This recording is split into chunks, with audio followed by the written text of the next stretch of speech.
זכיתי שהביאו תלמידים שלי לפני כמה שנים, ומעלה לי זיכרונות, רציתי קצת, חורים היום, להרים להם, אז ברשות האבא היקר, בא מאשקלון, דוד היקר מרחובות, בני שמח אב, בשלי פרק י', על ברניץ נאמר, מה שכתוב בגמרא בברכות, דף ל' עמוד ב', בני עמודה, רבי עמי באלף, רבי אסי, גם באלף, היו מתפללים איפה שהם לומדים. בבית המדרש יש עניין גם, אפילו גם בהלכה, בן אדם מתפלל איפה שהוא לומד.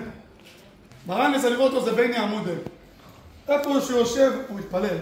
איפה שהוא מתפלל, יש שם הכל, יושן שם, אוכל שם, מתפלל שם, לומד שם בעיקר, כל היום.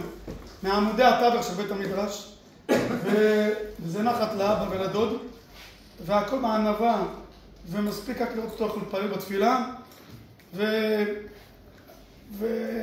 והתפילה שלו זה לא תפילה רגילה. הגמרא בשבת אומרת, דף י' עמוד ב', תפילה לחוד ותורה לחוד. אצל ברניץ זה לא לחוד. גם זה וגם מזה על תנ"ך ידח. זה לגבי ברניץ שנשמור אותו, ימשיך לסיים מסכתות.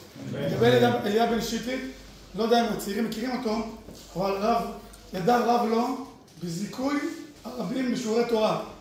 אני שנים סרטתי פה שני רבנים מהשיבה, והצדיק הזה לימד אותי איך עושים את זה, והכל בשקט, והכל בענווה,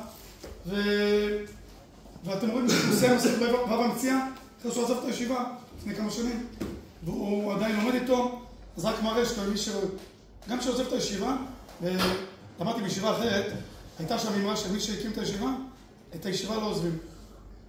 אנחנו סוף שנה, גם כשבן אדם עוזב את הישיבה והולך לעבוד, לא פסול לעבוד. למדתם בזה במסכת ברכות, רבי ישמעאל, רבי שמעון בר יוחאי. אין בעיה לעבוד, אבל שהראש שלך יהיה בקודש.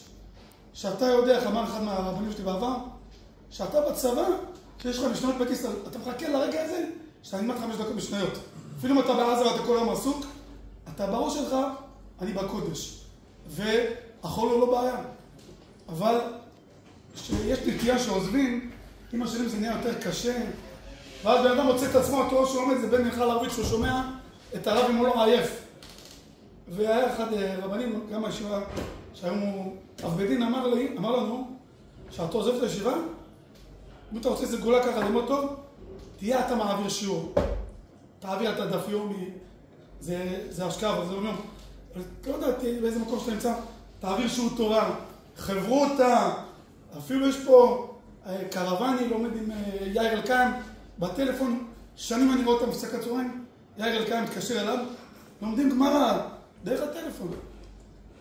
אז יש לנו מה ללמוד משני השתי הדמויות פה, שהם ייתן להם כוח להמשיך, לסיים עוד מסכתות, ובעזרת השם, בזמן הקרוב, אנחנו נשמח בחתונה של ברניץ. אמן. תדקו על זה כל מי שצריך זיווג, בעזרת השם בעיתו בזמנו. אמן.